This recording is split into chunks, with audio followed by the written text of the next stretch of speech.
Yo, what's good, everybody? Welcome back to the Blitz City Podcast for another episode of FBS Fridays. This series, though, this episode at least, is about the path to the draft. Everything that's leading up to the NFL draft that's coming up in April. We're gonna talk about a lot regarding that, as well as what's going on in college football currently.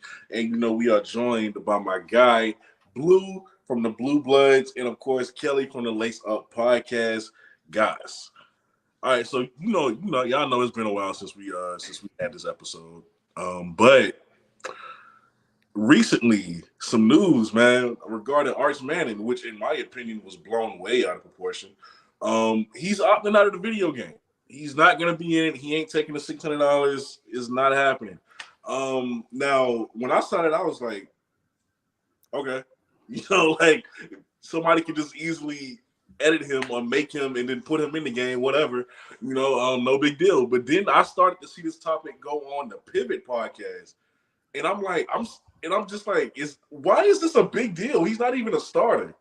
The kid's not a starter, and I feel like this was probably done by not only him but like his uncles and his father. He's not the guy yet. You're not a starter yet. And I remember Sarkisian saying, "Hey, he ain't accepting any kind of NIL until he's the guy anyway at Texas."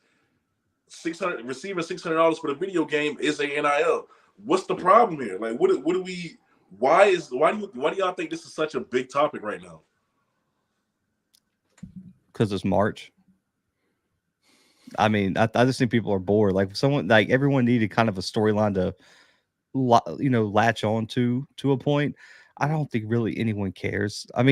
Like how many people were going to bench Quinn Ewers in the game to play with Arch Manning?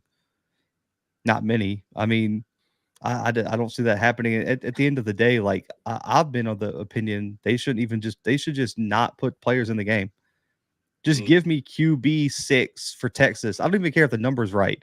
I just want the updated uniforms and dynasty. Because when you go play franchise or dynasty, whatever it is, bro, the names are going to be random as hell in like a year and a half now with the transfer portal and going to the draft. So I don't even really care if real players were in it. I think, like you said, it was blown out of proportion.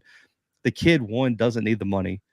And two, his name can't get any bigger, even if he was in the game. And like you said, I think more of the thing was, we said he wanted to focus on playing. It was more they didn't want a Manning second string on the game. And so when he's a starter, like everyone hinted at, he'll opt into the game maybe next year.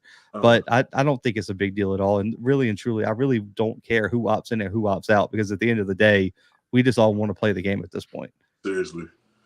Yeah, kind of me with this whole Arch Manning thing. He probably should have got some other guys to do this with him, because the impact isn't really felt by like a backup quarterback at Texas. That doesn't really make us feel the impact of guys not wanting to play in the game. You're like the only guy that pulled your name from it. If a guy like Travis Hunter pulled his name from it, now we got something, right? Why is he doing this behind this? Let's get into it a little bit more.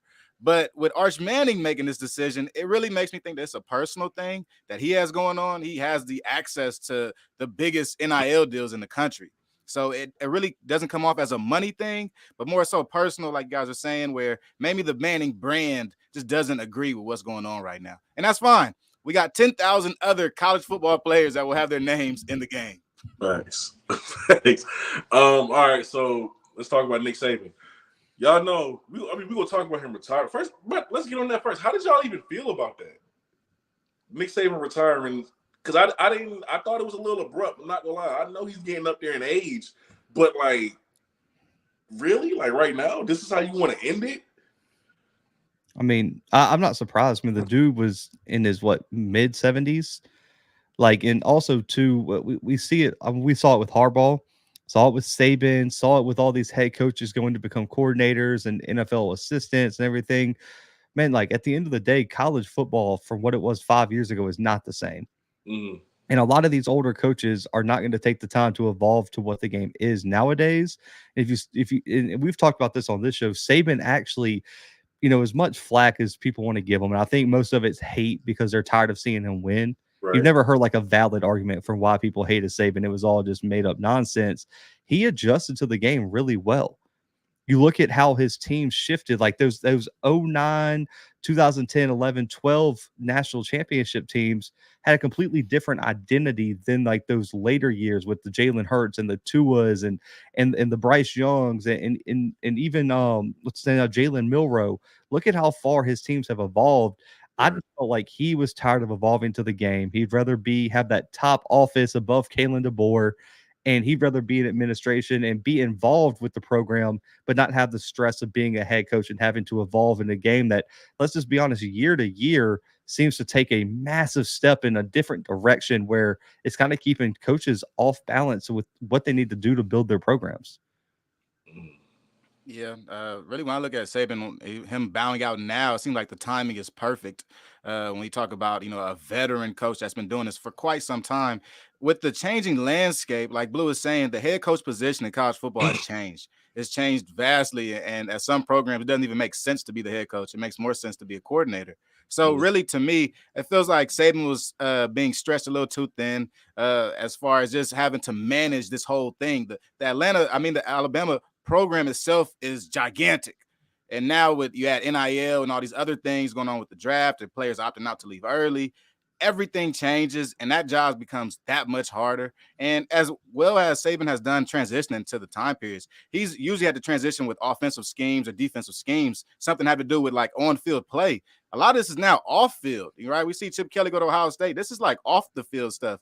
People just don't want to be a head coach in college football right now. And Nick Saban bowing out was probably just great timing for him, retirement-wise. Right. And I also wondered if it was because of the fact that he really just can't control these players anymore. Like, because you like the comments right here, right? He said he was disappointed with the actions of the players after the Michigan loss. He said the players were tossing helmets, that they were showing their ass, and that they didn't lose with class. And that's kind of how he brought the program up to be. I even remember the linebacker. I forgot if that was like last year or 2 years ago, where he almost fought the coach on the sideline. So it's like, I really do wonder, even if the great Nick Saban, can he really keep control of these players, or is it becoming harder and harder? And maybe did that even contribute to him retiring? Yeah, probably. I mean, you hear it all the time. Like, I mean, heck, you even hear older players talk about it.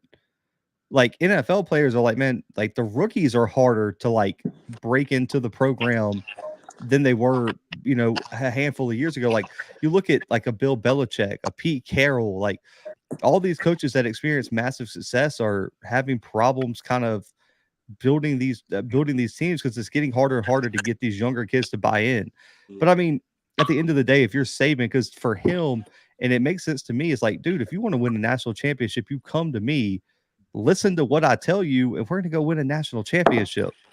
And it's like, it's got to be so frustrating that like you got new players coming in every year. Now with the transfer portal, you yell at a kid wrong, it goes viral on social media, and everyone's making the wrong assumptions that he's in the portal. So I get it. Yeah, I completely get it. Okay, so hold on. I got Jason in. What's up? What's going on, guys? What's up, man? What's going on, guys? So basically we were talking about Nick Saban, man, and what were your thoughts on him retiring so abruptly, and what do you think may have contributed to him retiring? Well, I think what contributed to it is what it sounded like on ESPN yesterday. He was saying that he didn't like the direction that the game's going in with all the NIL stuff and the moving around and everything. It kind of took away the advantage that he seemed to have over the years of being able to stack up guys 3 and 4 deep, and just, somebody was talking the other day about Eddie Lacy being the backup and Trent Richardson being the third stringer at one time, when they're winning the national championship. So, it just kind of tells you it's not really the same. This is the difference in college football today as it was then, and I don't think he really loves it. Right. But yeah, I definitely agree with the same thing. It takes away from like NIL seems like takes not away, but it minimizes the impact of having like a legacy style coach who's like real impact on the game, like your Nick Saban, like your other like historic coaches that have came and gone from certain programs, to where it's like, man, I want to go play for that guy, right. And don't get me wrong, like dollar bills are still being thrown around in different areas in different ways, but now it's legal and you can't really get in trouble for doing it, and everybody gets a profit from it from both sides. It's it's a little bit different for guys that are like Saban, man. I mean, you take probably 100 4 or 5-star athletes and put them in a room and say, would you rather play for Nick Saban or Nick Saban, 3 or 4 other coaches, I guess, possibly, or the field? And they're going to say, give me those 4 guys if they're going to take me and I got playing time. And it's not money involvement. You know what I mean? Well, and before, when the transfer portal wasn't a thing, you had to wait a year. So guys weren't as quick to jump out and go into the portal or, want to transfer. They were going to sit and wait their turn and stuff like that and know they were going to get developed. But that's not how it is anymore. Now they can come and go as they please. You've got tampering, like it's rampant everywhere that, they're calling, they've got friends calling them and stuff like that. Hey, we'll give you this amount of money. I mean, whenever you get an opportunity, you're sitting on the bench at Bama, you're worth a lot of money somewhere else. Yeah, it's like guys transfer to a school, don't even play a snap. That's right. Get there like 2 or 3 months prior and then transfer out because, oh, hold on, this is the depth chart. Like I wasn't told this. Who was the last person to do that? That was like, seriously, wasn't it JT Daniels? Didn't he transfer from? He's 5 different schools. Yeah. He went somewhere. It was like 2 months later. They were like, all right, cool. We're getting ready to start like spring ball. And he was like, SC, Georgia, West Virginia. And then he finished up at Rice this past year. So 4 different schools anyway. And then that guy was Tate Martell from Las Vegas. He went to Ohio State, Miami. Tate is such a bad story, bro. Because I watched QB1 Beyond the Lights. I was rooting for that kid, man. I felt so bad for him. Yeah, no doubt, man. It's just that the game's different now. The game's definitely different now. But I mean, quarterbacks can kind of do it already. But it seems like, to me, I don't know. It just, when you're used to being able to load up like that, and he don't like losing. You could tell he doesn't like losing. And then, that's why he kind of went and when he was ranting at his boosters about all the money that Jimbo was spending and Coach Prime was spending at Jackson State, And so you could tell that he hasn't been happy with it in the way. And then apparently from everything you hear, they were doing the exit meetings and all these guys are like, am I going to play and how much? And he didn't like it, So, I mean, it's gotten so bad. I mean, On3 had to create a new term called short-term signee, where players sign with the team and before they even get to campus are in the portal. Like, put that in perspective. Like, we have it like you're a short-term signee because you signed with the program, never played, never made it to campus, and you're already in the portal. That's insane, bro. I think Jason said it. The term "how much," like that's the question now for college athletics when it comes to players and coaches and everything that's going on with recruiting. And if you can't adjust to that "how much" conversation and be able to have that conversation or are comfortable with it, it's time to bow out. It's time to get out of this. That is where this is going. It seems like we're here and it's here to stay. So, just with Alabama, NIL deals and things like that, that's going to be a thing for Kalen DeBoer to get up on because, Nick Saban didn't seem like he was up to it. So let me ask y'all this, right? What do you think happens to the program of Alabama now that Nick Saban is gone? Do they retain that blue blood status? And if they do, for how long before we start having conversations again? Or at least next season. What do you think happens next season? They'll be competitive still. I mean, they have that roster is definitely talented still, and Kalen's not a dumb coach. I think he's one of the better coaches in college football. I'd say in terms of blue blood status, I mean, it's the University of Alabama, man. They can go through a stretch of being a losing team for a few seasons. They're still one of the most prestigious football programs in forever. They're cemented. You know what I mean? If they fall off a little bit, take a step back from Saban, yeah, I mean, you're losing the GOAT. But I mean, I think they'll still be pretty competitive. I think it does open up the West a little bit because people aren't as scared of that Saban effect. I think you see the likes of, possibly Lane Kiffin, making a little bit more noise out there. If they put together a ball team that seems to not fall apart in certain aspects of the season or against teams that they probably shouldn't lose to. But, man, hats off to Saban, man. It's going to be weird not seeing that man, on the college football games Saturdays and being on the sidelines freaking out or that simple face that he has, and even when they blow a team out by 60 and whatever, it seems like my man doesn't crack a smile. The only time you see him smile is if he beats somebody he really doesn't like in his SEC championship, and in that natty, like they have to play a perfect game for you to see Nick Saban smile. It's like the dude beats the team by like 14 in the natty, and he's like, hats off to our players and all the hard work that they put in. You know, we're gonna enjoy this one. And then he goes out there and plays in that national championship where he, redeemed himself versus Clemson. He actually was like smiling, holding the trophy, and cracking a big grin in the conferences and stuff. It's like my man picks and chooses when to like be like bro, you're a winner, bro. Like crack a smile. It was kind of weird. He was smiling after the Rose Bowl. He seemed like he was happier than he'd ever been. It almost felt like he knew it was over. You know what I mean? Yeah. Probably taking it all in one last time. Yeah. I feel like I think Kalen DeBoer's won more with less. You know what I mean? He's won a lot of football games with lesser talent than what he's got at Alabama. Even though Alabama, they lost a lot, particularly on the defensive side. Mm-hmm. As an OU fan, it's good. I think you have to look at it as, okay, they're coming to Norman. They're a little down. You don't know if Milroe can really throw the ball and if he's going to be the quarterback. I think Milroe's a hell of an athlete. He's not a very good thrower, though. No. He hasn't shown where he can hit 60, 70% and get a lot of touchdowns. He's had some clutch plays, but I think he's better in a, dual threat situation. I don't know if that's what he's going to get. Now, could they still come in and beat you? Probably.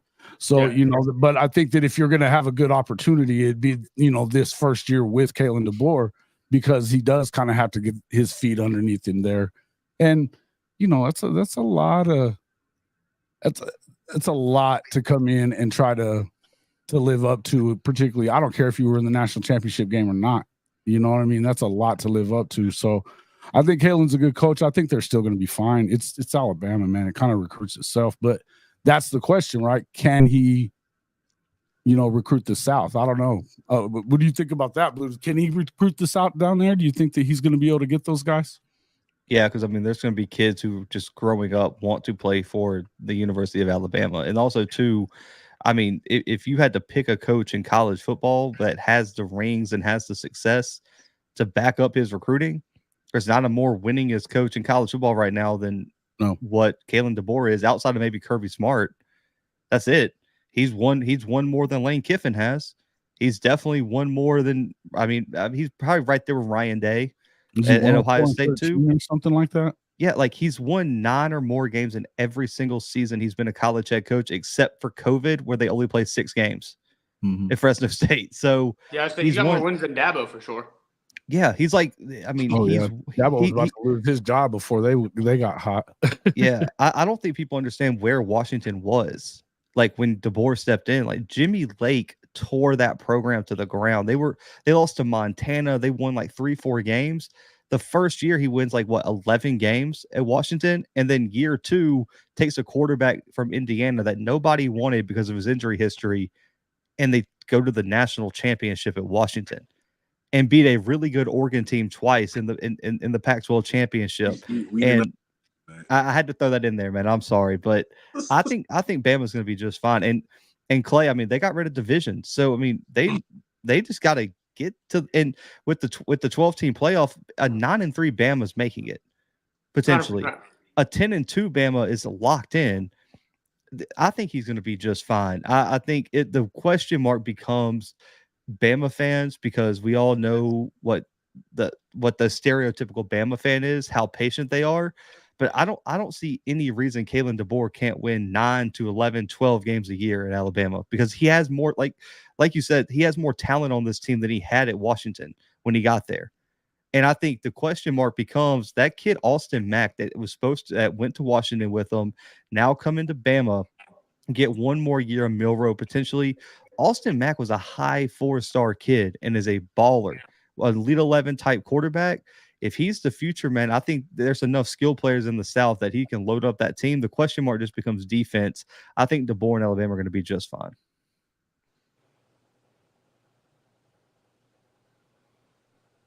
We can't hear you. I think you're muted. Yeah. Let me be that guy. I'll be that guy. So I do think that Kalen DeBoer is a great coach. I think we did. Washington was great. We did. Fresno State was great. He's put out the players, the prospects, all of those guys. But I do feel like this Alabama project is a rebuild. Alabama did lose some guys, but they are going to bring back guys like Jalen Milroe. We're going to need him to develop under Kellen DeBoer. And we've seen how Kellen DeBoer is able to develop Michael Penix. Looked like a much better quarterback than he did at Indiana. So I do believe in Kellen DeBoer, but I will say this. I think there's about a 2-year window for this Alabama team to get back on track and to keep things going from how they are, right, as a contender for the national championship every year. In these 2 years, I think that Alabama's going to have to, at least win around 7 or 8 games. And this year coming up, you talk about competing in the SEC where you have no divisions, and you have a Texas team that's coming in pretty hot. You have a Georgia team that runs the conference. Missouri looks pretty good. The SEC might be pretty competitive next year. You really got to wonder where Alabama will finish in the standings this year. And looking towards the future, what will UGA do to this conference? I'm really interested to see if UGA could wait, what's going on, Waldo? Waldo crazy, bro. Hey, LSU, good luck. Good luck. You're losing a lot this year. Way too much, to be honest. I mean, LSU is going to be I will say this. So, talking to some recruiting guys, there were a lot of players who were telling people they were going to Alabama just to play with Nick Saban. They were taking less NIL to go to Alabama to be with Saban. What's scary is they haven't had to spend as much money as other programs to get that elite talent. What happens now when Alabama opens the checkbook for real? There's no Saban discount. They get to just open the checkbook like Florida's doing, like Ole Miss is doing, like Texas is doing. Who in the country really wants to get in a bidding war with Bama right now? I can name probably there's only 3 other schools that have that deep of a bank account, and one of them doesn't want to spend that money because they're technically a private school. But yeah, I don't want to get in that. I don't think that there's very many bank accounts with that many commas in it that want to mess with those boys. All right, so next topic, right? Clay, I thought about you. I had to think about you for this one.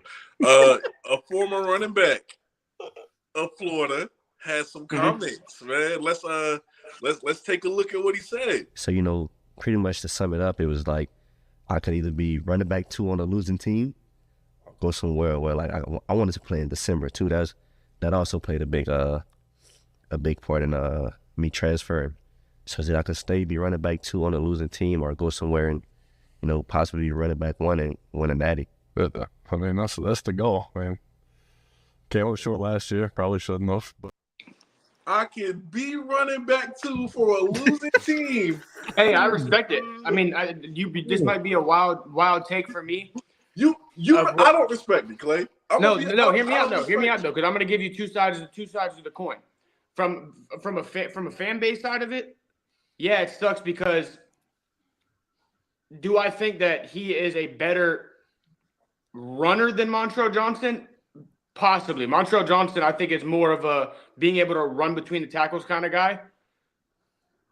Etienne's more shifty. Etienne also offers you something in the passing game. In some of those, screens that you would see that we would kind of play with him a little bit. I think that if you take the amount of carries he had compared to Montrell's, you give him more carries, he's going to be a more productive back. So I was like, man, go ahead and if you're going to be running back 1 at Georgia, then great. Go ahead. If he ends up being running back 1, it's not a guarantee that he is. It's not even really a role at Georgia anymore, is it? It's like they rotate running backs. I mean, everybody knows. Everybody rotates running backs. If you got talent, you got to get the ball into people who are good. You got to get the ball in their hands somehow, some way. But I think it's kind of like, oh man, that's crazy. While he's in the colors, he makes it seem like he's all about it. Like I'm trying to we want to try to get good and blah blah blah. And being near his brother in Jacksonville, just being down the road, it's like I get it. At the end of the day, if you don't want to be a part of it, good riddance. Appreciate everything that my man did.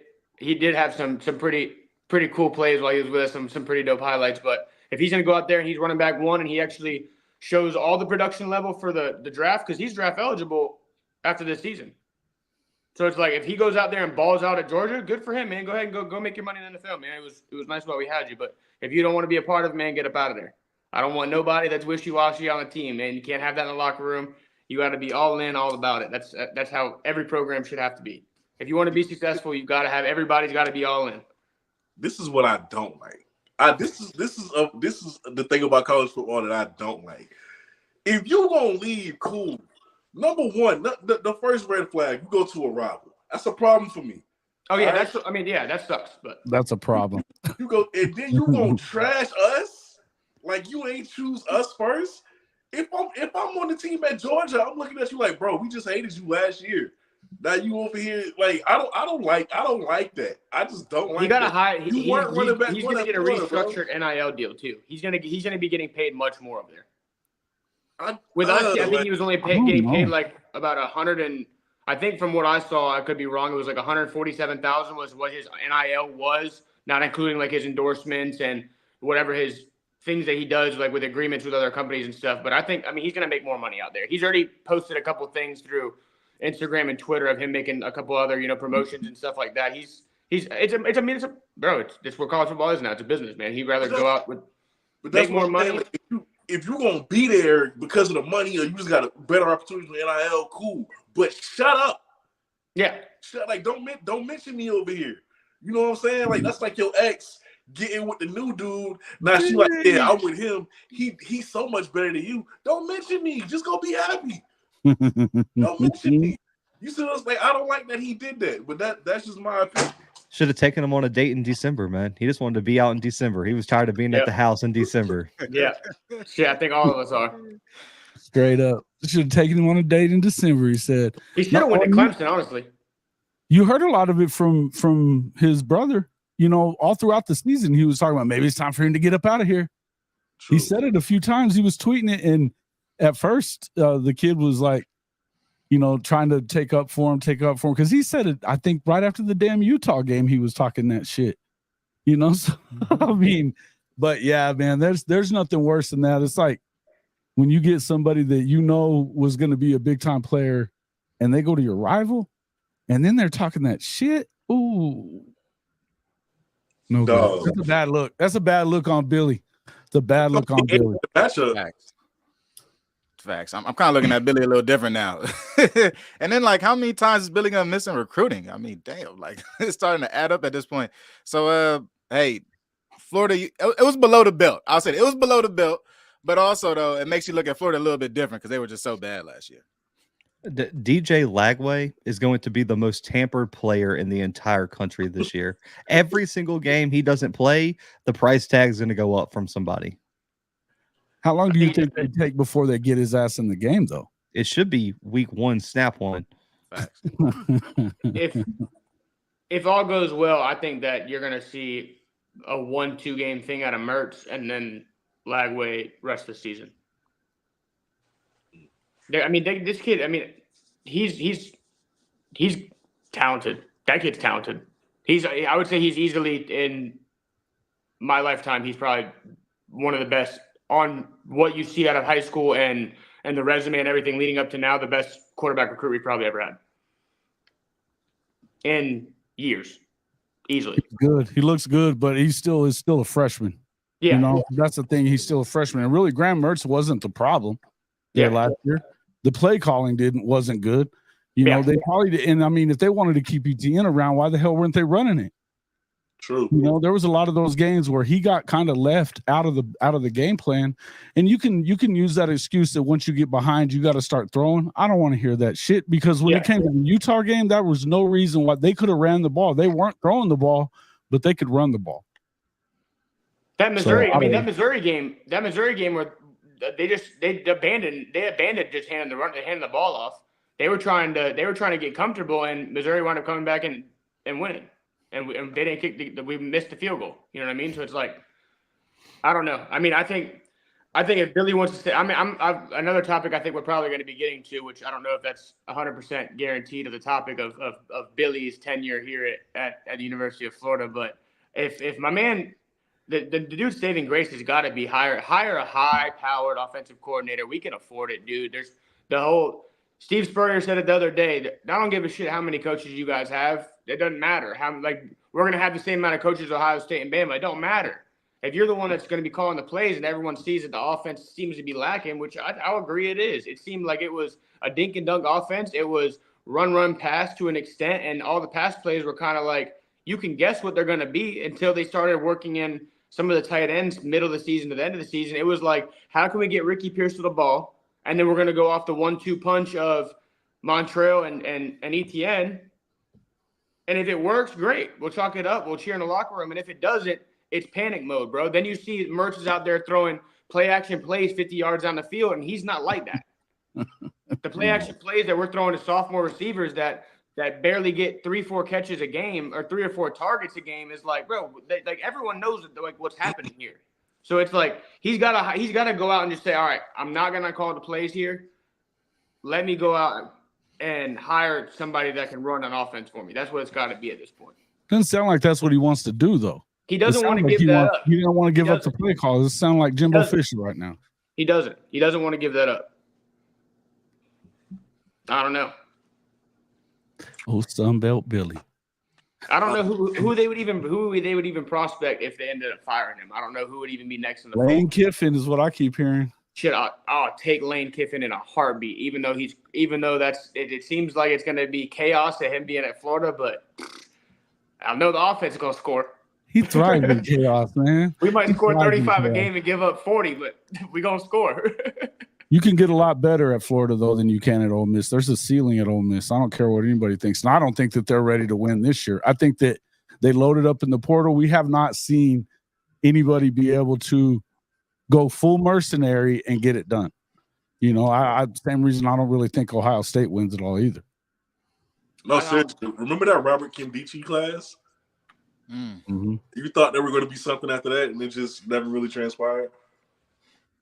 Yeah. I mean that one year that they had, that one year that I don't even remember what year that was. That wide receiver room that they had was like Metcalf and all of them. Quan Treadwell and they had the tight end. Two other guys' names in there that wound up playing on Sundays too. That were just like, holy hell. And they had Evan Ingram at tight end, and I mean, nobody gets him the ball. I think Elijah Moore went there too, right? Yeah.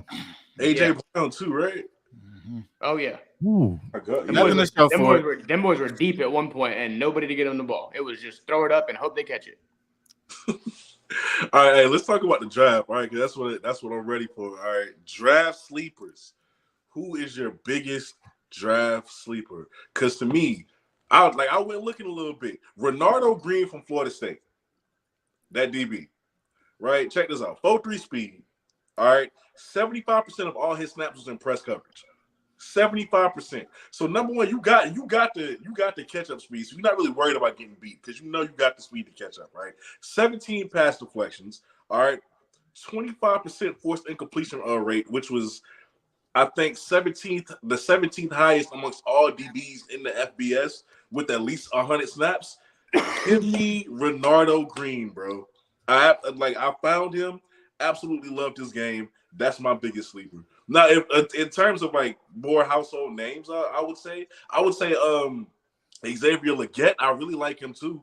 I know people giving him the DK Metcalf comparisons. I'm not trying to go that far with it, but you 6'3", you're built so stoutly. You run a 4.3, okay, and you use your body like most big receivers should to shield the ball away from DBs where you're going up for contested catches. I love Xavier Legette. So it's either him or Renardo Green. Those are my two biggest sleepers. But what about y'all?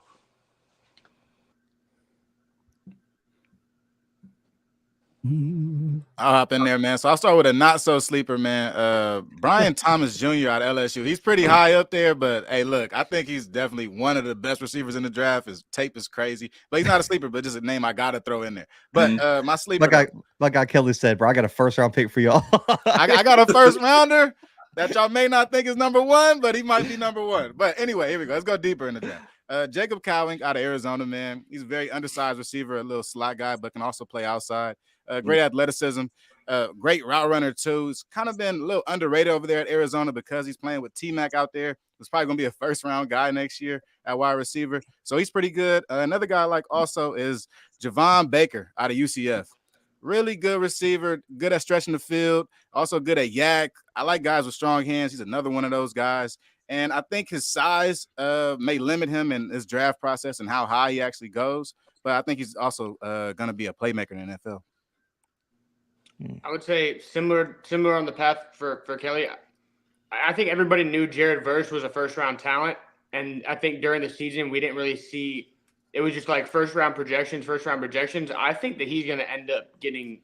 He's probably going to sneak into that later, maybe around 10 somewhere. I mean, I think he did pretty damn decent at the combine, and he's has the intangibles in terms of the measurements, what he did in college. I mean, he was an animal at FSU, absolute animal. But I'm gonna go with the old home team honorable mention for one of the later rounds. I'm gonna go with Ricky.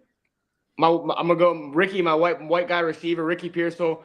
My man threw out a 4.43, 41-inch vertical for the white dude. Let's chalk it up for the white guy with hops. Hey, listen, who would have thought? Not me. Look at us. You know what I mean? But hey, the dude's got hands. I think he's a pretty good route runner. He's smaller than a lot of people. He's not really big, but I mean he'll find some ways to hit the likes of guys like, maybe Adam Thielen. Use him in the slot, maybe on some special teams and stuff. But hopefully Ricky does something. Go ahead. All right. I was going to go. I was waiting to the end because, bro, this is my topic right here with all the FCS guys. I can go with a couple. Go ahead, man. Yeah, I mean, I think the easy ones. It seems like to me, this guy, he should have probably been a first rounder if Lincoln would have used him right. Marshawn Lloyd. This guy got 10, 11 carries a game. The dude was the number one PFF running back in the country all season long, and he wasn't getting the ball. Meanwhile, Caleb Williams was running around for his dear life. They were a 2-point conversion away from going 6-0 to 0-6. But I feel like if they would have given the ball to Marshawn, that dude was cold. When he got the football, he got a lot of yards. So I liked him a lot. Lad McConkey, I think that he probably did himself a few favors in the combine. His route running looked really precise. He's got a lot of speed, great hands. Just seems like one of those guys that you're probably going to really like. I think they got him slotted around the 3rd or 4th round. If you can get him in the 3rd or 4th round, that's a hell of a pickup right there. That's a 10-year NFL receiver. You know what I mean? It just feels like that kind of guy to me. And then the real deep one, and this is probably just because I liked his dad so much, but Frank Gore Jr., man, 1,300 yards this year. He's been one of those guys that's really kind of just, he keeps on, doing what he does. And when his dad lasted as long as he did, man, I mean, didn't he just now get out of the damn league? Shoot, I love me some Frank Gore, man. Love me some Frank Gore. So I just one of those deals. I think that, why can't he make a roster? You know what I mean? He's been good every year. Frank Gore Jr., aka Auntie Chill. Yeah.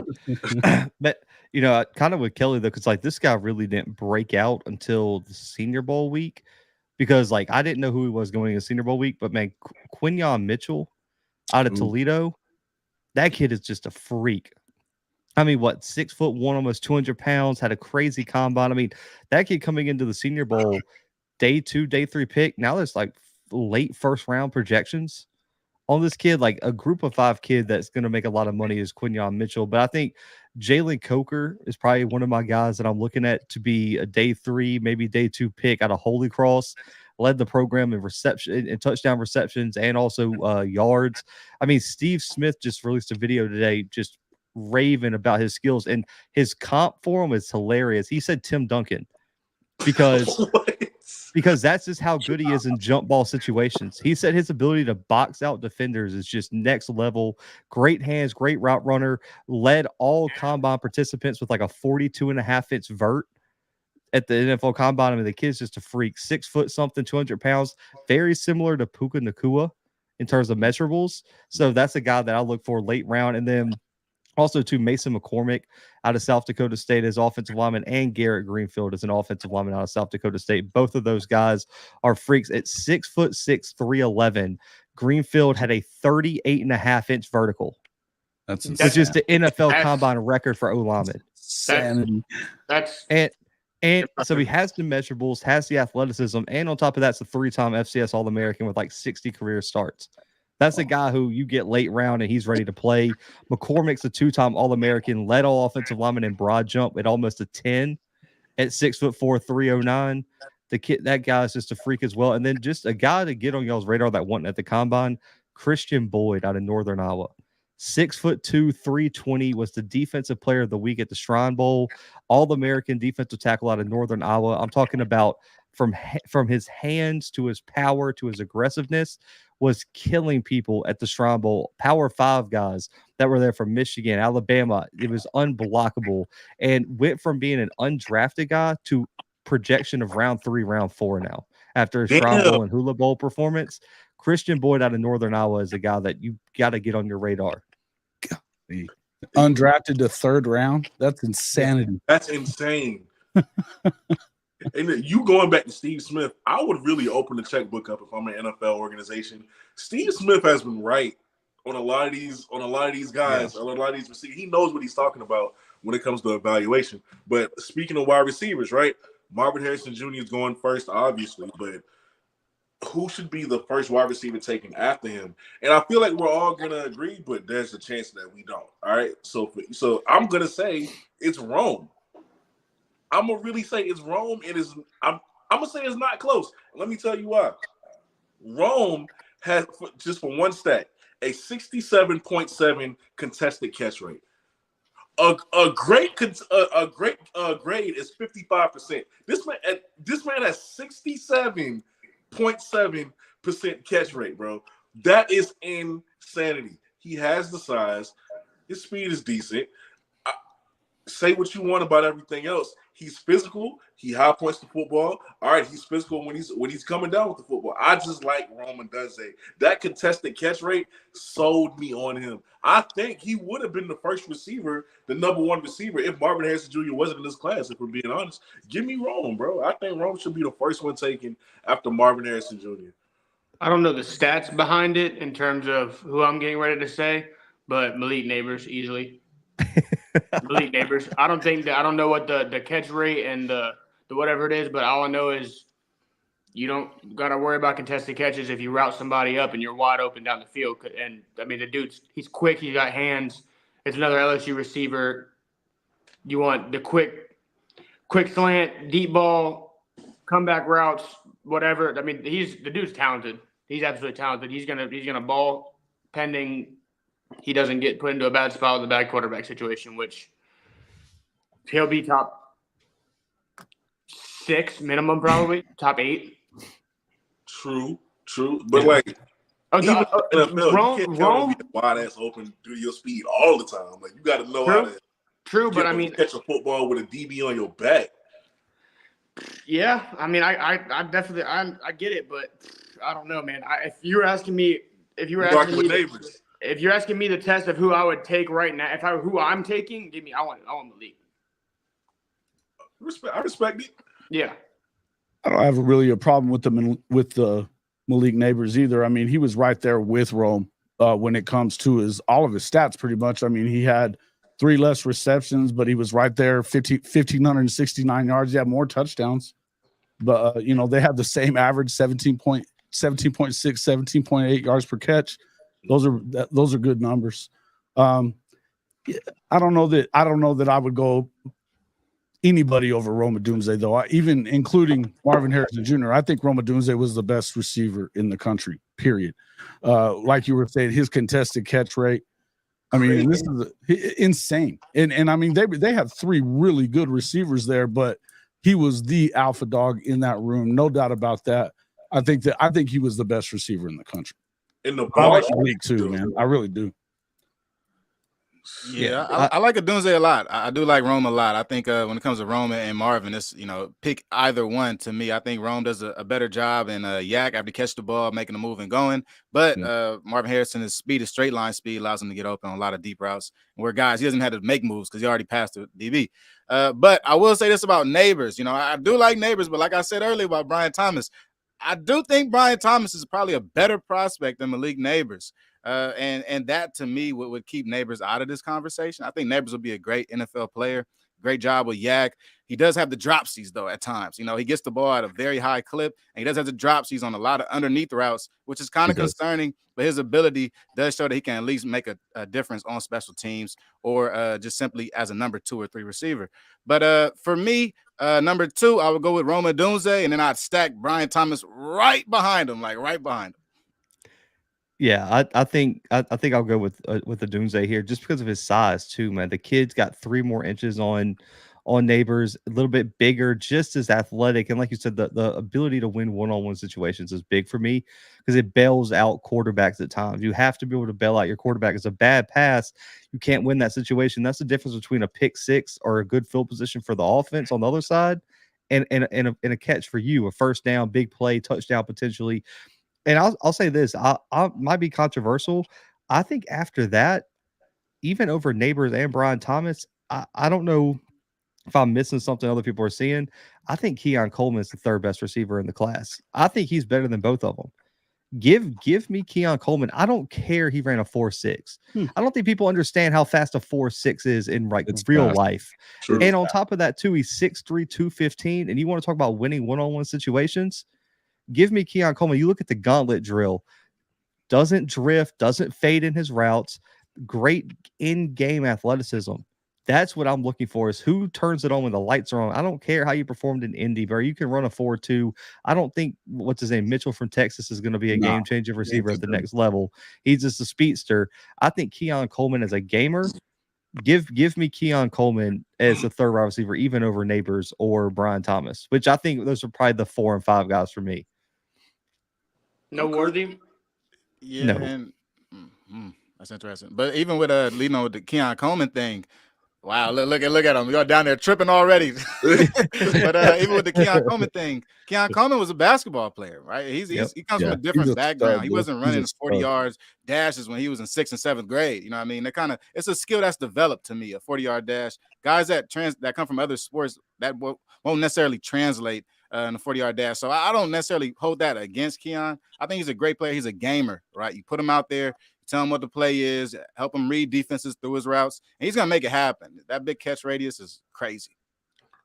Yeah, I mean, it was between, him and Jordan Travis pretty much single-handedly took apart LSU in that first game of the year. I mean, it was how if you're Clemson and you don't mess with the transfer portal at all, and then you see a guy like that go into freaking Florida State, your rival in the ACC, I mean, that should have gotten Dabo fired on its own. You know what I mean? That's just crazy that you would allow that stuff. Crazy to me. All right, so let's rank these guys. Rank your top 5 pass catches. So for me, right, number 5, I was going Malik Washington out of Virginia, slot receiver, 5'8". The reason why a lot of people aren't talking about him, I feel like, is because this is such a deep class. But this guy had 113 receptions, which was first amongst all receivers. Plus, 113 catches in one college football season is freaking crazy. All right, plus 1,400 yards as a 5'8" slot receiver, which he played for the majority of the season. 1,400 yards, which was 6th in the country. Malik Washington at number 5 from me out of Virginia. All right, then I'm gonna go Keon Coleman. Then I'm gonna go Malik Davis at 3. Then Rome at 2, and Marvin Harrison Jr. at 1.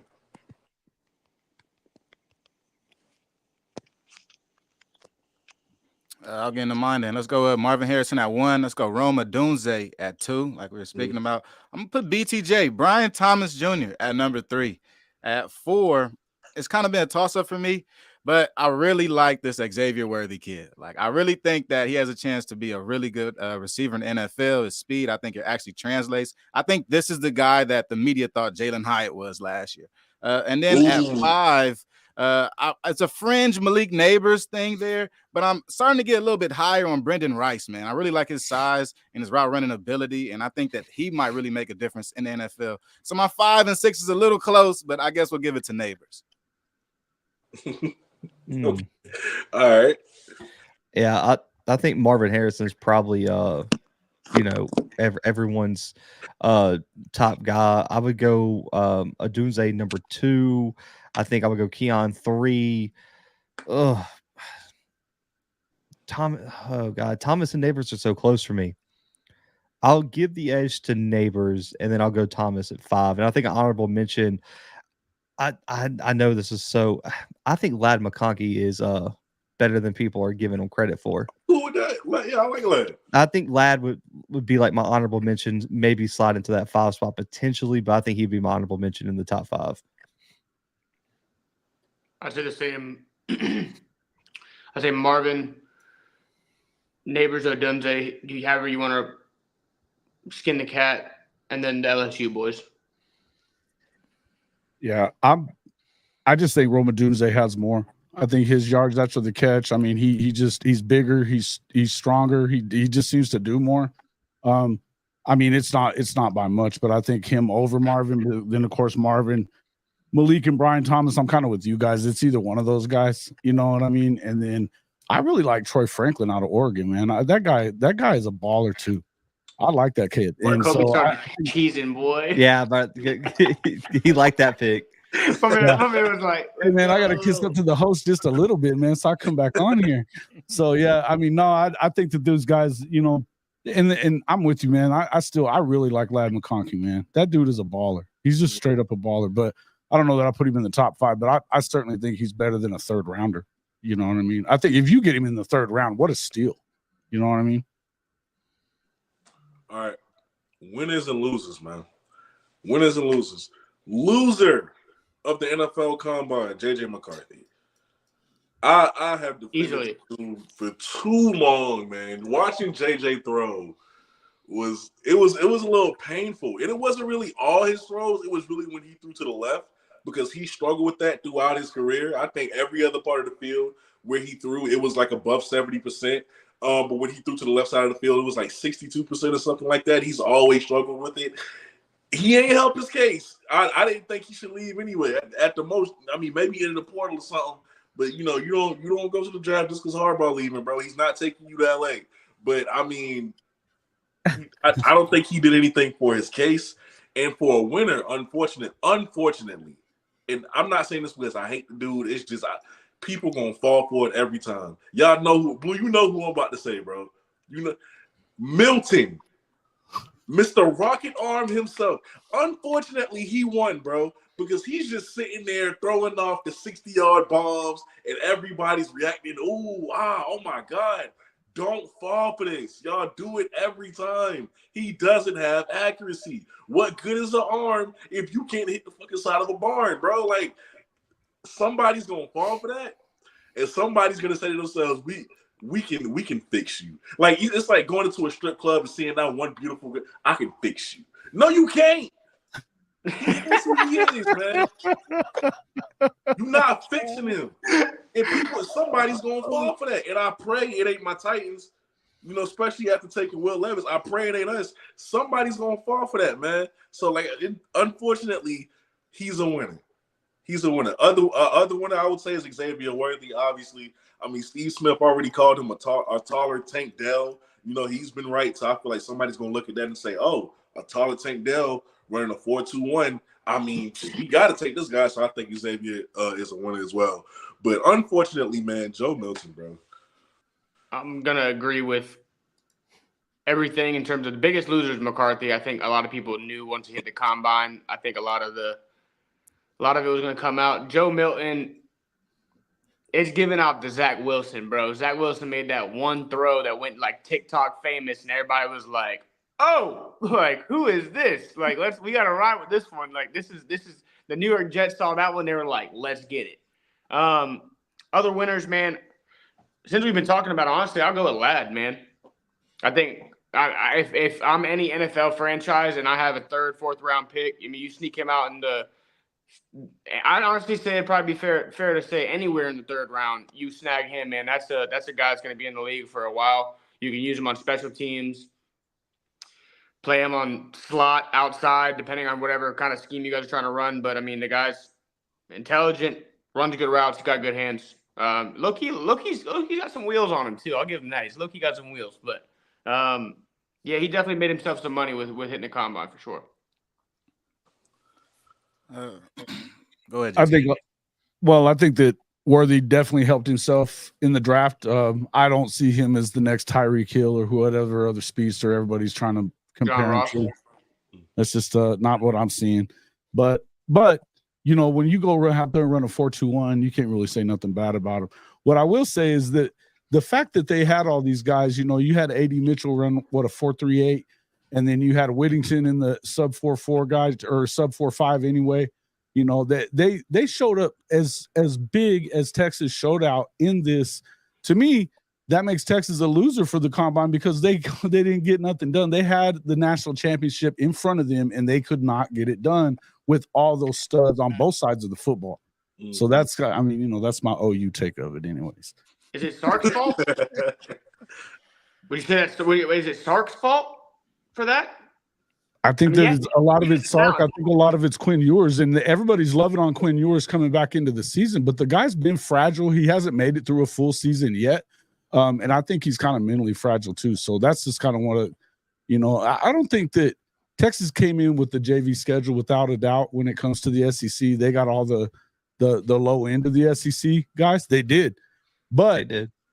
But I also think that, you know, I could see them stumbling in a couple of places. You know, that A&M at the end of the year obviously is a big game. The OU and Georgia games are back to back, so those could be tough for them. But aside from those, if they go any worse than like 10-2, 9-3, it's probably going to be a bad season for them. But people don't realize how many people they have to that they are replacing. I mean, you can think, okay, yeah, they've got these guys coming in and automatically they're going to be able to plug and play them, you know, Nye Black and, you know, all those guys from Alabama. Then, you know, but I don't know, man. It's one of those things. You really haven't seen any of these all portal guys come in and really get it done. So to me, as well as you showed out in the portal, in the combine, to not be able to get that done, you kind of had it in front of you. It just seems to me like that's a tough deal for Texas. So tough. My winner, man, I gotta make JJ McCarthy my winner. I know you made him the loser, Kobe, but hey, everybody else, they were wild and impressed by this guy. Apparently, he can really write it up on the whiteboard. He's good at talking about pre-snap stuff, and he can act like a coach on the field. So hey, McCarthy went out there and did his thing. You know, you got Jaden Daniels, Caleb Williams. I guess when those guys don't show up to all the drills, you just got to find another star, and JJ McCarthy was that star for them. But a guy that ended up being like a low light was Spencer Rattler. He had a very good Senior Bowl. I think he won the MVP at the Senior Bowl. But then you come into the combine, you run a 4.9, you run slower than all the rest of the quarterbacks, and really you didn't show your athleticism. I thought Spencer Rattler had so much athleticism coming into his first school out at Oklahoma, but look at him now. Fast forward to now, it just looks so different. So different. And it doesn't seem like Spencer Rattler is going to be ready for the NFL or the next level. So he is my loser for the NFL Combine. We play baseball. Yeah. I mean, you kind of took mine. Like my number one loser was Rattler. I was looking here. I was making sure it was right. Slowest 40, shortest broad jump, slowest 3-cone, and slowest shuttle of all quarterbacks at the Combine. Dang. I mean, he's going for the Big Ben look. I don't gotta be athletic, baby. I'm gonna go out there and win games. He's got arm talent and he's big. He's what the NFL likes, though. That's the thing. Yeah, and then I think another one too. I know Kobe's not gonna like this one. Bucky Irving didn't have a good combine. Athletic testing was atrocious. Like one of the worst vertical jumps, less than a 30. We just talked about an offensive lineman at almost 6'7", 320. Jump a 38. This dude jumps a 29.5. Only a 9.7 broad. No explosion. Lack of athleticism. A 4.5 is okay. He's not a speedster, so I wasn't expecting much there. But I was expecting way more explosiveness out of him. In terms of winners, we just talked about him. I won't spend a lot of time. Rome Odunze. You like the biggest thing with the combine is you want to make sure combine matches film. Rome. It all matched up. Explosion, athleticism, speed, catching looked good. He looked good in every aspect. So I would go him. And then offensive lineman, man. Listen, Joe Alt from Notre Dame for 6'9", 320. No doubt. To move how he moves is crazy. Who the hell can get around that cat? Yeah. And put up almost 30 on the bench press with like 34.5-inch arms on top of that too. And then you also got the kid out of Washington, Troy, I want to say it's Fatianu, 6'4", 317, one of the most athletic offensive linemen there, looked really good in drills. And then I got to go with Mason McCormick. We talked about him a little bit ago. His RAS score, his relative athletic score, 7th out of over 1,400 offensive guards since 1987. Led all offensive linemen in the broad jump at a 9.9 at over 300 pounds. Look good on film, look good on everything. The 4th best vertical jump, 6th best 10-yard split. fourth best 20-yard shuttle at a 4.4. Man, the kid checked all the boxes. So I think Mason McCormick's my guy there. That even made that right there makes Spencer Rattler look terrible. Yeah, that's true. Him and DJ gonna be playing baseball together soon. We gonna see him at spring training. Go Dodgers. Last topic for me, at least. I don't know if y'all got anything, but as far as the Chicago Bears, are you keeping Justin Fields or are you trading him away and taking Caleb Williams? Because me personally, I don't see the point in taking Caleb if you're still gonna have him behind the same offensive line. What is he gonna do differently? Yeah, what is he gonna do differently? It's a fair answer. Yeah, I waited because I thought these topics would bleed into each other. I thought Caleb, he didn't perform, was one of the biggest losers at the combine too. He came off terrible in terms of perception. Dude, no physicals done, no health history. Like the first player ever to go to the combine and not do any of that stuff. Wouldn't throw, wouldn't participate in drills. He talked to the media. Like he just showed up to get the gear and dipped. Like it's just giving off bust vibes. Like if this kid's not a Hall of Famer, he's Bo Callahan. Yeah, I mean it's bad, and that's why I think. Listen, the Bears have no positive. I have nothing positive to say about where the Bears are roster wise. Can y'all name a single player y'all are excited about on the Bears right now? Oh, I mean, who's Caleb? Caleb had a stacked offense at USC and couldn't win at USC. Yeah. And I keep hearing the Patrick Mahomes comparisons. Like Patrick didn't win at Texas Tech. Winning at USC and winning at Texas Tech are two completely different conversations. Absolutely. And I don't think Caleb has the mentality that a Patrick Mahomes has. Like you guys heard all the Chiefs players. When it came to overtime, Patrick hit the sidelines like we winning the game. Caleb isn't that. Caleb goes to overtime and almost loses to Arizona State. I agree with you on that. And so but go ahead, man. My bad. No, you look at the like you were saying, the comparison between him and Mahomes in terms of college. Bro, take the Heisman away from Caleb compared to Mahomes in college. Because Mahomes arguably has one of the best college performances in the history of the sport. That game against Baker. Yeah, but it was up against a trash defense. I mean, that's the same thing about Oklahoma and Texas Tech at that time is they had the same shitty defense. Did Mahomes throw for like, what, 11,000 in college? He lit it up, dude. He lit it up, but they never won more than 7 games while he was there. Never. I don't think Texas Tech has won over 7 games more than like twice in school history. It's been a long time, man, since they have, to be honest. But they're terrible. I agree with you though that I think that Caleb is hurting himself. And I'll tell you, to be honest with you, I think that Caleb is absolutely worthy of the pick or whatever. I would definitely, if I'm the Bears, they need so much more. I would probably trade it just for the simple fact that you can get more in the first round by trading it away. But that being said, it's not because of anything. I mean, and there's been a lot of stuff that's just been so weird about Caleb the whole year. You know, you have to worry yourself. And I mean, look, I don't have a problem with guys showing emotion and stuff like that. But the crawling into the stands and crying in your mom's arms like that, I mean, that's a little weird. You know what I mean? That's a little much you're starting to wonder whether or not this guy is a real leader. To me, though, a lot of that had to do with Lincoln Riley. Not really. We talked about Marshawn Lloyd earlier. The guy's getting 10, 11 carries. That's putting Caleb in a bad position. Not only that, it seemed like he never really got him an easy throw. You know, that hit that third step and get the damn ball out. You know what I mean? You know, you get your 3-step drop and it's got to be coming out right now. And it just never really seemed like that's what Lincoln did. And I think he was trying to shove the Heisman back down for him to get a Heisman second time or whatever. You know, that's what he was really focused on, right? Because you just never really saw it come together.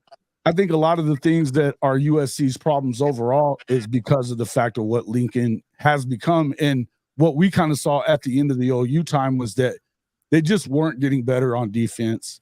They seemed to get softer. Now you're looking at, okay, yeah, they've got some all-star guys coming in to coach the defense and stuff, but is he going to run that offense in a way that is conducive for you being successful on the other side of the ball too?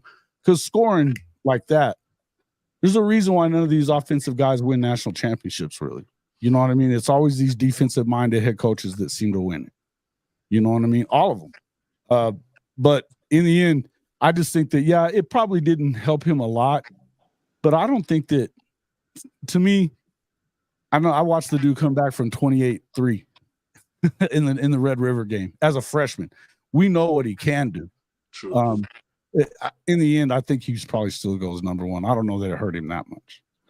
Right. Yeah, no, I agree. I think the fact that Caleb Williams and USC had such a bad season last year, it really casts a shadow over the 12-1 season they had a year before, which is kind of tough for him. But also, I think he still has that spot as the number one guy. The questions around Caleb and who he is as a person, I think they will always loom pretty large on him. USC didn't really help that, right? With Lincoln Riley, they weren't always allowing media availability for the players. These guys don't have as much media training as you would think that a USC player would have. Usually they would be on par with like the LA Chargers with the amount of media that USC gets. But because Lincoln Riley kind of held his arms around the players and away from the media, we didn't get to really find out that much about Caleb Williams. So as we learn more about him, stuff does come out kind of weird and kind of off, and it seems really off-putting what he did at the combine. But for the Bears, I think the Bears cannot trade away this pick. I mean, last year they traded back, and you say, okay, we passed up on C.J. Stroud and Bryce Young. This year you trade away, you're going to pass up on Caleb Williams. There aren't too many drafts where you got those three quarterbacks around. More so, you're going to see more Malik Willis drafts, Mitch Trubisky, Kenny Pickett guys. So to pass up on these three guys could be a big misstep for the Bears. I think the Bears, as bad as they are, they just don't know what they're doing with Justin Fields. Like as good as Justin Fields is, I don't think the Bears know what to do with him. So I think it would probably be better for both. Might be better for him to get the hell out of there, huh? Exactly. I think it'll be a good split for them. And maybe they go ahead and try to rebuild around Caleb. And if it doesn't work, it doesn't work. But the catch is it's never worked for a Bears quarterback. No. I mean, you can think of two of them that were good, pretty much. They got to the Super Bowl with Rex Grossman. You know what I mean? Yeah, I mean that wasn't even the guy I was thinking Cutler, and then after that you got to go all the way back to Jim McMahon. Facts. I think that the smartest thing for them as a franchise to do would be probably keep Fields, or if you can weigh the field of trading him and that first round pick and really develop some serious capital. Yeah, from an NFL standpoint of what they should do. But if it's keep Fields or take Caleb, maybe a fresh start for them is the key. But at the same time, is how many offensive coordinators has he had? How many offensive coaches? I mean, how many head coaches has he gone through already? He has probably, I don't even think you could say probably. He arguably has the worst offensive line in football. That's really the problem, though, too, is that he's had to change. It's just like almost the same as a lot of these, you think about Alex Smith back in the day. He had 6 different playbooks in his first 5 years. Yeah, 100%.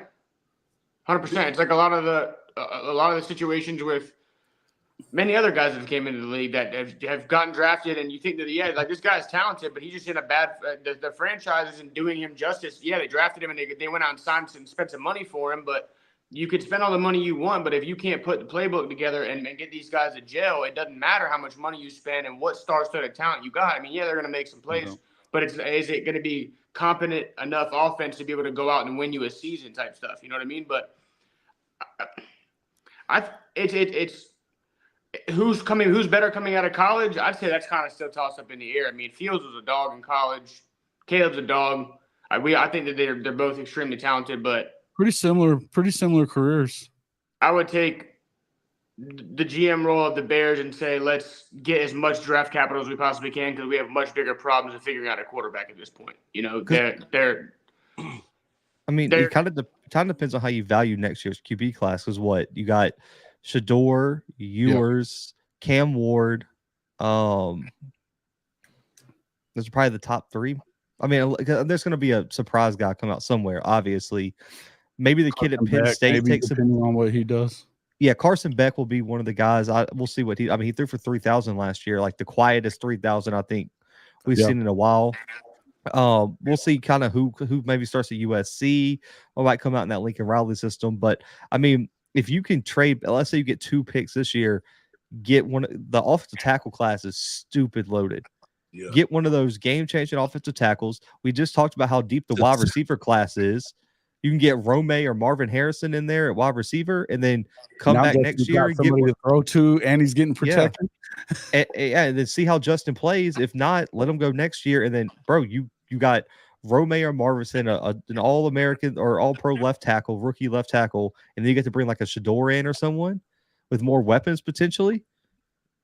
You see how much that they want to really commit to a rebuild and say, hey, what can we do to make sure we could possibly go with Joe Alt?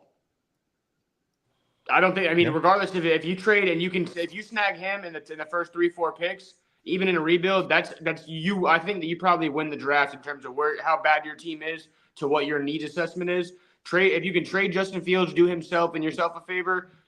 I think that the portal bridge for him to Atlanta is like a growingly mutual thing of him being able to go back to Georgia and go home, and they can get the capital kind of back from Atlanta. Do that and set yourself up with maybe a couple more second, third round picks for the next 2 years and take Joe Alt and just start there. And then, you got some free agents that you can go out and sign some money on of getting you an offensive line. And then who's to say that you don't have to go the quarterback route? Who's to say you don't go out and sign next year's free agency class? Or like you said, with this next quarterback class, why not do that? But maybe why don't you get you a foundation before you commit to a quarterback? Like, give the guy some help of who you're going to bring in and say, all right, look, we got a little bit of talent for you.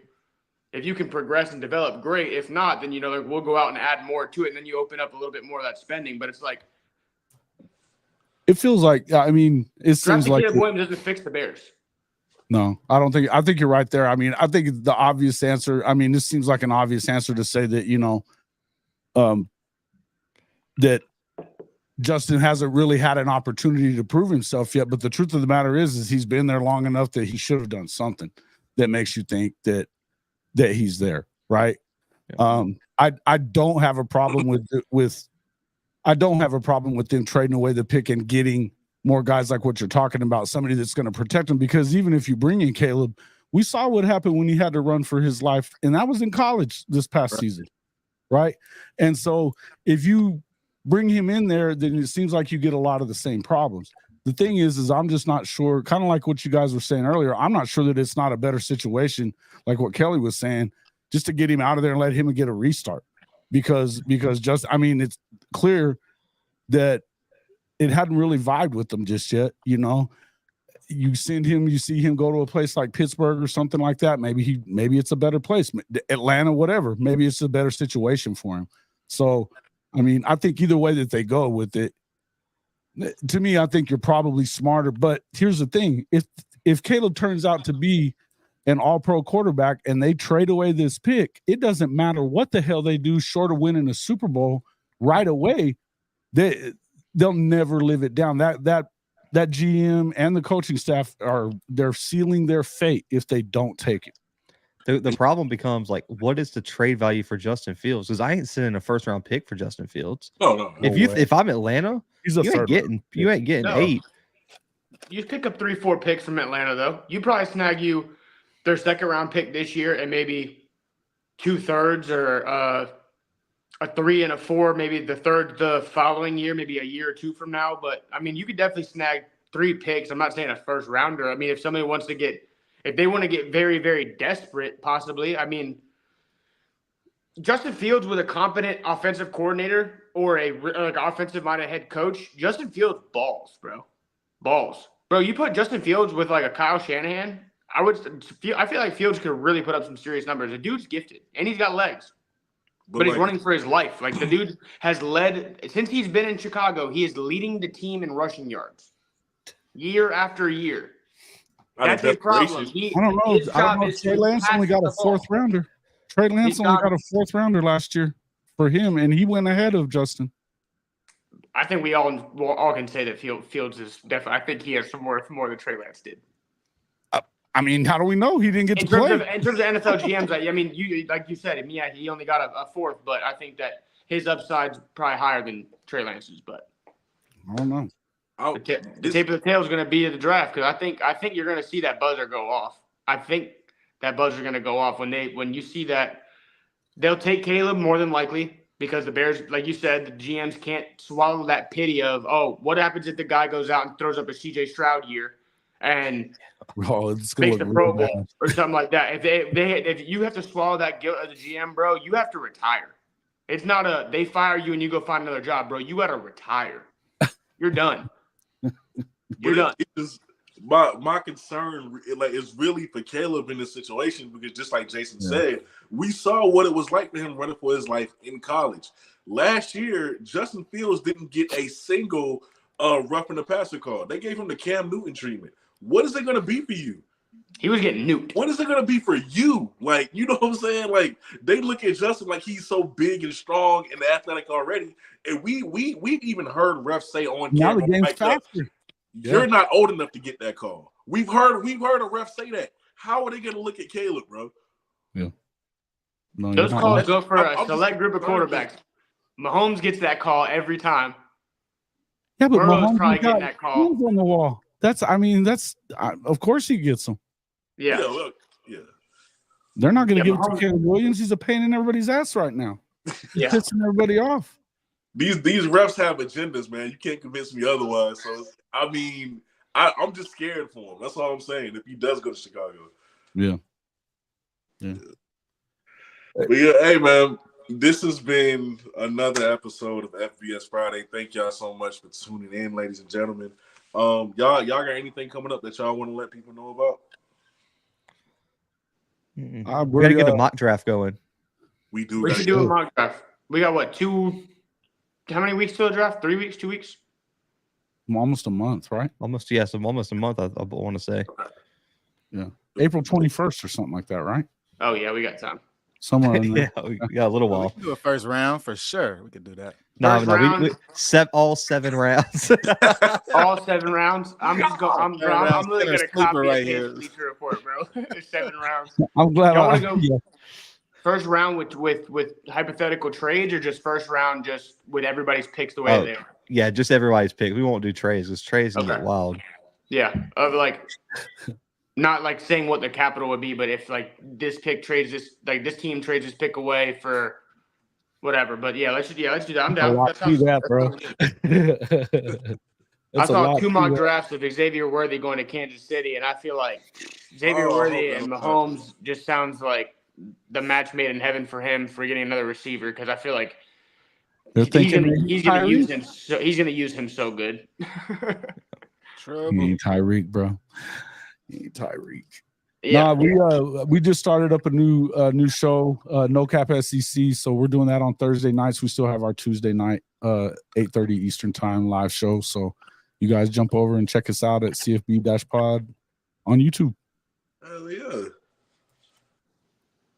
All right, hey, that's y'all good? Yep. Yeah. All right, hey, we out. Thanks for having me, man.